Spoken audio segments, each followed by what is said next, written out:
बिस्मिल्लाहिर्रहमानिर्रहीम। मेरे दोस्तों, अस्सलाम वालेकुम वरहमतुल्लाह। उम्मीद है कि आप सब खैर आफियत से होंगे। दुआ है कि अल्लाह पाक आपको खुश और आबाद रखे। मेरे दोस्तों, आज हम इस वीडियो में बात करने वाले हैं कि हम अपनी निगाहों से जो देखते हैं, दिमाग को भी वही चीज़ महसूस करवाते हैं। दिमाग को वही चीज़ सोचने पर मजबूर कर देते हैं। ऐसा क्यों?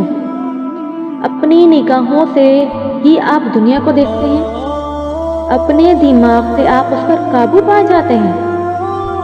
मेरे दोस्तों, हमारी आंखें दोनों जहानों, अंदरूनी दुनिया और बाहर की दुनिया के दरमियान राबते का पहला नुक्ता है।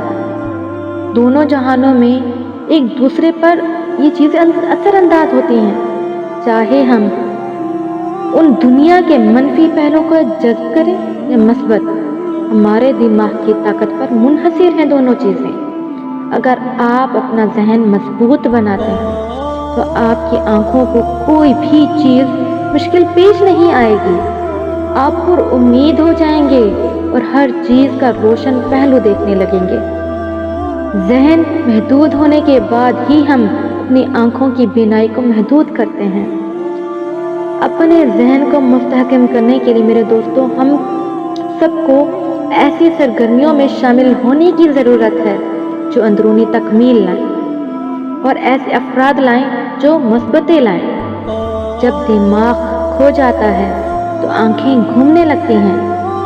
जहन मजबूत होने के बाद आपकी नज़रें हकीकत में बदलने के लिए आपकी आंखें उस पर अमल करने लगें। सदक़ल्लाहु।